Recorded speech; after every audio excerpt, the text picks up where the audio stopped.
Hi, everyone. My name is Nicholas Miller. I am a professor in the English department at Loyola University, Maryland, and I direct the film studies program there. Thank you all for coming, and I want to begin with an apology for not being present myself. I just had a conflict that I couldn't resolve, but I'm very grateful to my fellow panelists and to Justus Nealon in particular for uh, enabling me to participate remotely in this way through a recording. So I'm grateful. Let me just go ahead and share my screen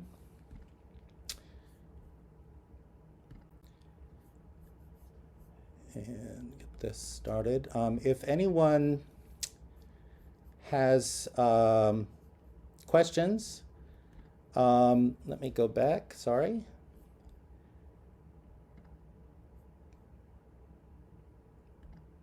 There I am. I'll just leave myself up here tiny so that you can focus on the images that I'm showing today. But just to say, if you have questions at the end of this, please don't hesitate to reach out. My email is here at the bottom of this title page, and I would love nothing more than to converse with you all and find out what your questions are. Okay, thanks so much. So we'll get started. Media archaeologies often emphasize the technical similarities between 19th century optical devices and the basic mechanism of film. Both create the illusion of movement by deploying series images stroboscopically. As Donald Crafton has pointed out in The Veiled Genealogies of Animation and Cinema, however, this focus on technological kinship has created a false sense of teleological continuity that masks the uniqueness of these instruments, as well as the distinct historical and cultural meanings that their moving images evoked. Taking Crafton's cue, I want to talk today about the beginnings not of animation or of cinema, but of moving pictures, an emergence that I'm going to suggest occurred not in an instant of scientific or artistic discovery, but at a certain complex historical nexus, the meeting point between two discourses that we normally think of as separate, but that are both deeply concerned with the processes by which the human eye and brain receive and process light, namely physics and painting.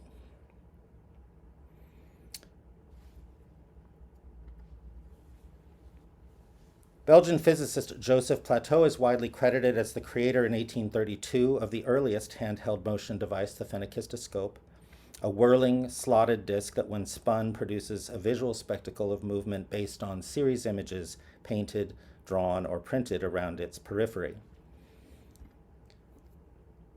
This is an 1833 disc, very familiar one to early animation folks, based on one of the designs attributed to Plateau. You work the device by looking through it to see the images in the mirror. The slots around the periphery act as a shutter, creating a stroboscopic effect, which produces the illusion of movement.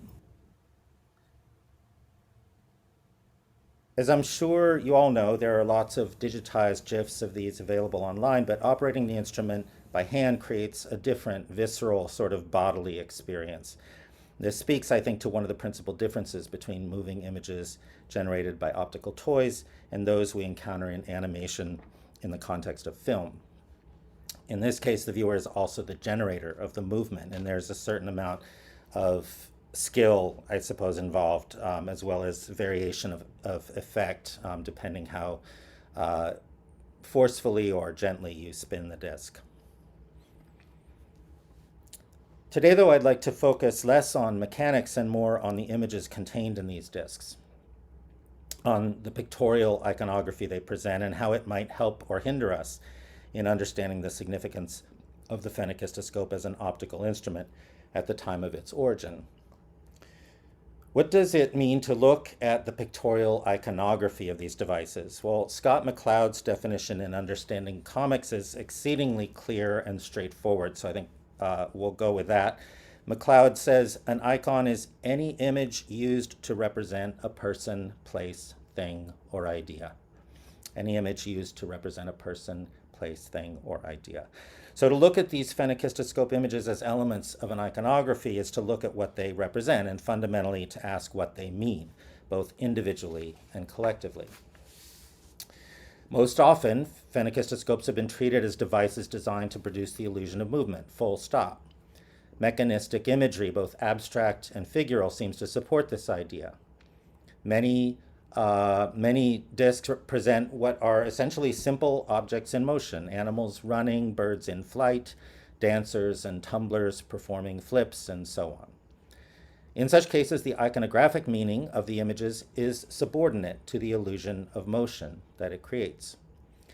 On the other hand, many of these kinetic images seem to point to metaphorical or ideological meanings. Much has been written, for example, about the role of the magical or the occult in these and other elements of 19th century visual culture. Devils and monsters, such as those in the top row of discs here, suggest that phenakistoscopes are part of a discourse of entertainment that relies on stirring responses of both wonder and fear in the viewer.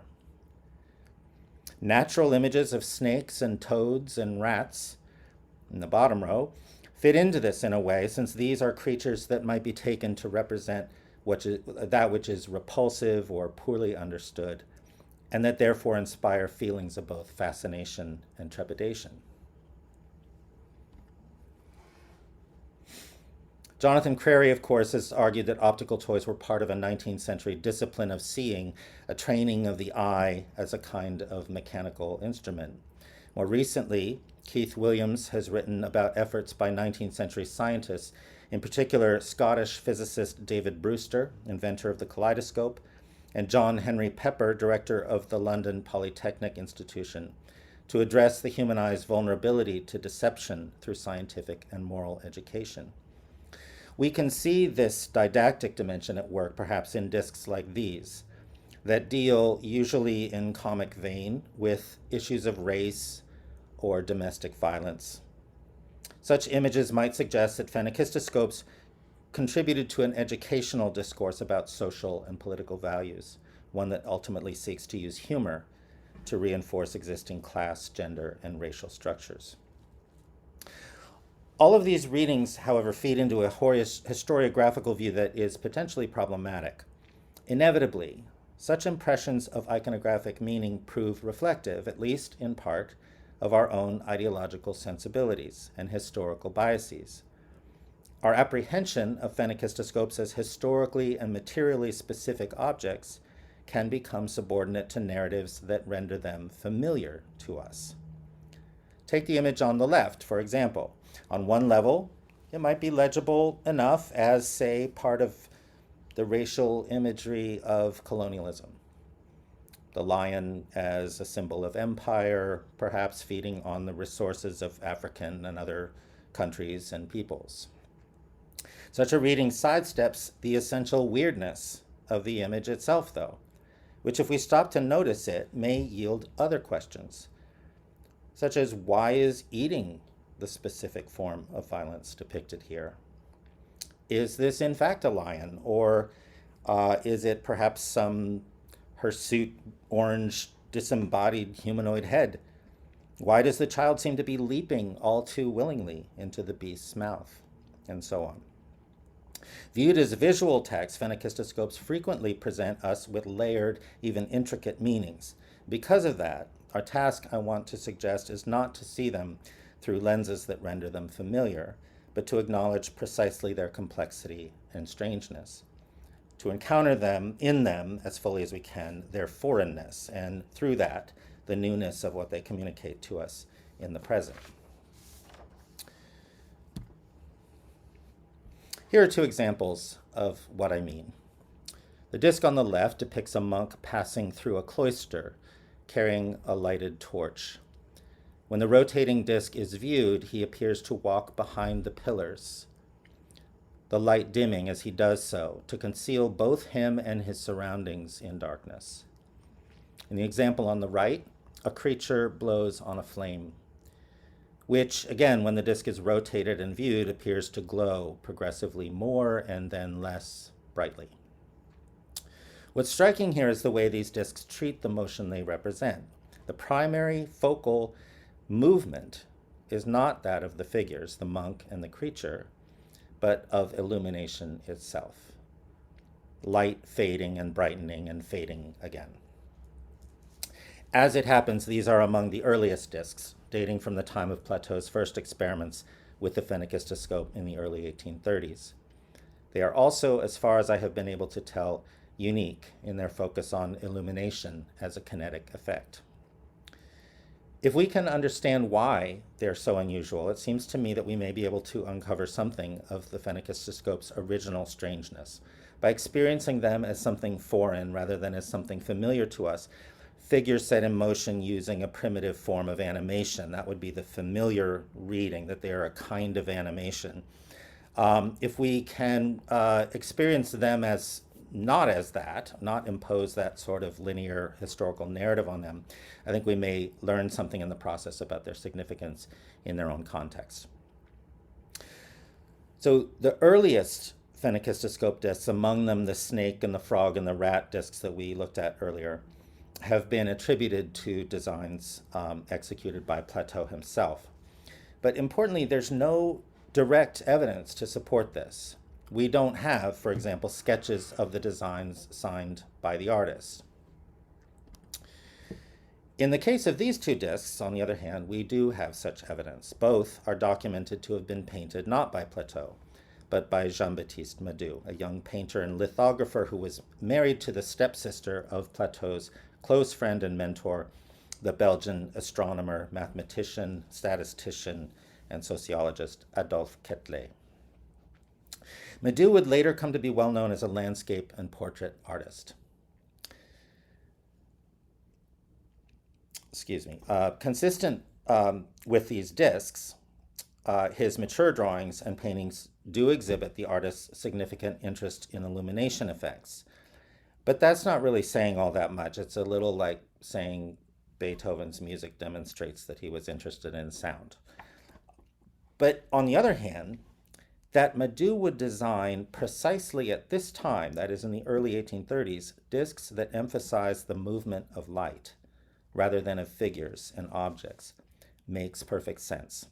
For him, as for other artists and image makers of the time, a watershed event had already transformed seeing just a few years prior to his work with Plateau in 1826. What the invention of photography demonstrated was that seeing was a matter of time. 8-hour-long exposures, such as this is the famous first photograph of Niepce, view from the window at La Gare. 8-hour-long exposures produce a kind of mechanical vision event in which changes in light over time were preserved and recorded. And you can see in this, if this is not a familiar image, I think it probably is, but you can see in this image that the sun is shining both toward the left and toward the right because it was taken, the exposure time was so long that the direction of the sun's rays had changed.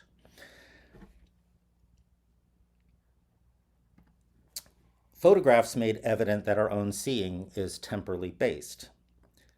They made it possible to grasp the material fact that because we see in a given moment, what we see is only a selection of the light that an object reflects as it persists in and through time. And this, of course, is again a very famous example, Daguerre's Boulevard du Temps from 1839. And you can see down, I don't know if you can see my cursor here, but this this image of the boot black, appears because he was still enough for a long enough period of time that he was recorded by this long exposure, whereas any other traffic, foot traffic or traffic in this street, anything moving was not recorded by this image. Working with Plateau gave Madou an avenue to explore this temporality of seeing and to see how it might affect the depiction of still images in his own work. And in fact, this is exactly what we see in his later paintings. Images obsessed with depicting the temporally specific disposition of light as a way to reference the larger dynamic of illumination effects, brightening and dimming, that are at work in any momentary act of seeing. What Madou's work consistently demonstrates is the fact that vision is temporally selective in this way. that it is subject to conditions of light outside our control, conditions that make seeing itself possible, but that also reveal it to be fundamentally untrustworthy. Medu's designs for these discs are important in another way. They point to a basic fact that contravenes the story of the phenakistoscope's invention as a proto-animation device, namely that the instrument developed as the result of an investigative process that was actually very little concerned with moving images. Plateau was, on the contrary, primarily interested in the so-called latency of vision, the theory prevalent in the 19th century that images are briefly retained as still impressions on the surface of the retina before fading. A quick glance at Plateau's life's work confirms that he was an incredibly active, inventive, and productive mind. He developed theories of the perception of complementary colors, studied capillary action, lunar irradiation, the behavior of liquids when not subject to gravity, the possibility of bending light rays, and is well known to researchers in chemistry for having developed enduring principles of surface tension using liquide glycerique, soap films. Ironically, one of the most pronounced effects of celebrating the phenakistoscope as the first animation, quote-unquote, animation device has been to distinguish it from this immense body of work, as if it were wholly unrelated. In particular, the instrument has been detached from Plateau's extensive investigations into the then prevalent theory of visual latency, or persistence of vision, of which it was, I would argue, very much a part. In an early illustration, Plateau depicted a disc with a pirouetting figure. But in his original verbal description, in an 1832 article introducing a new kind of optical illusion, he didn't use the term phenakistoscope until later. He specified a disc with 16 slits and 16 sectors in which identical figures were drawn. In other words, unlike in this image that you're looking at now, the drawings did not present progressed images, but identical front-facing dancers. This apparatus, when activated and looked at in a mirror, produces the spectacle of a stationary figure, composited from the ones that are rotating on the disc. Why do this? Plateau's doctoral thesis, a 27-page tour de force submitted in 1829, initiated a long series of experiments, including research on the impressions made by colors on the retina, on the visual effects of combining moving mathematical curves, and the temporality of image formation and deformation when viewing moving figures. What is striking is that all of these experiments focus on the temporality of seeing. As such, they document Plateau's interest not in generating illusions of motion, but precisely in stillness, the duration of the image's persistence on the retina. I've written about this elsewhere, so I'm just going to take a few minutes here to move through this material rather quickly. To determine how long an observed image persists on the retina, Plateau first used 90-degree color arcs, mounting them on a black disc and causing them to revolve at increasing speeds. At certain rate thresholds, the viewer will see a full circle, and from this, Plateau was able to calculate the varying persistence of vision effects for different colors. So, for example, 0.35 seconds for white, 0.32 seconds for blue, etc. Plateau, of course, described this persistence as occurring on the retina, a view predominant in the 19th century, but since established as linked to the neural chemistry of the brain. It accounted, he said, for common perceptions of movement, such as when we see falling raindrops as parallel streaks, turning wheel spokes as a blur, and shooting stars as long trails in the sky. The color arc observations led him to construct a series of experiments using translucent mathematical curves mounted on black discs. Superimposing the discs and revolving them in opposite directions and at varying speeds produced a traveling locus of brightness. So again, if you can see my cursor, if you superimpose this disc on this one and turn them, that will produce points where the translucent arcs cross, points of light, which he called loci. Plateau recorded Actually, this is the contraption that he used to mount these discs and turn them in different rates of speed. And then he recorded the results of these loci experiments as tracings using mathematical formulae. And as these images demonstrate, Plateau was beginning here to contemplate the optical temporality of figure formation. That is, how long it takes for the body's visual apparatus to perceive an image and determine whether it's figural or abstract. So for example, this image down here, he named Flying Heart. The note here is Cœur Volant, French for flying heart, and that's a sort of figural image, whereas if you look at this one, a very beautiful image, I think, in a certain way, but is clearly abstract. This interest in the formation and deformation of images and the threshold separating the abstract from the figural resulted next in the development of the anorthoscope in 1829-1830. The anorthoscope is an instrument with which a revolving, mathematically constructed deformed image can generate a stationary normal image when combined with a suitably revolving slit in an accompanying disc. The discs move in opposite directions and in precise speed ratios. So these are two examples of anorthoscope discs. I don't know if you can make this out, but this is a deformed monster kind of face, teeth, etc., open mouth, threatening.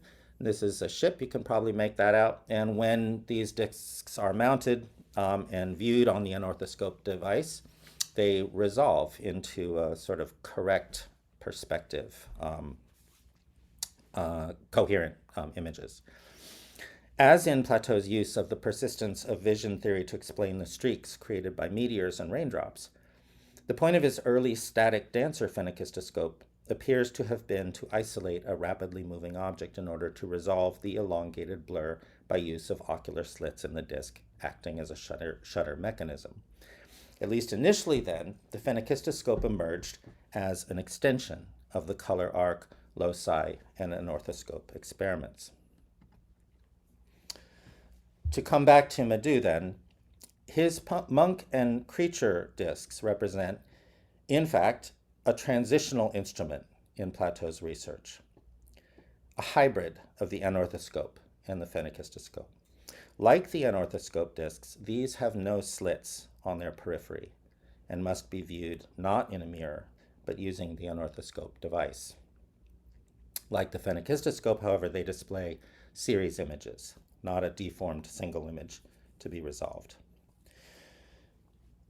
Madou's discs make two things clear. First, that the conventional view that he acted merely as an illustrator for Plateau's invention is false.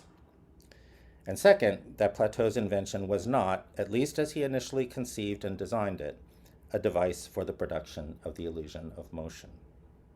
Both ideas support a false narrative in which the phenakistoscope originates as a rudimentary animation machine.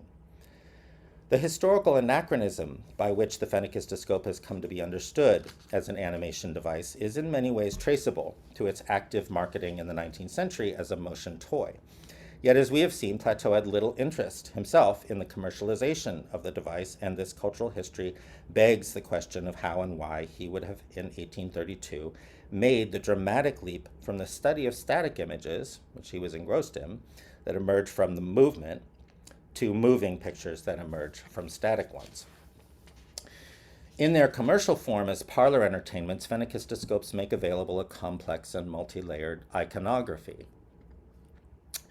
What remains to be understood is the relationship between that iconography, with its various cultural meanings and effects, and the history of iconography that appears at the instrument's moment of origin. Madou's designs for the first discs suggest that as optical toys, phenakistoscopes worked not primarily to produce the illusion of movement, but to demonstrate the fundamentally illusory or contingent nature of seeing itself. Acknowledging the origins of the phenakistoscope in this way underscores the anachronism involved in regarding them as proto-elements in some imagined progressive and linear prehistory of film or animation. On the contrary, they seem to represent something far more radical, a grappling with seeing as a sensory engagement with the objective world that is itself founded on deception. Thank you very much, and I hope to hear from any of you who have questions. Thank you so much.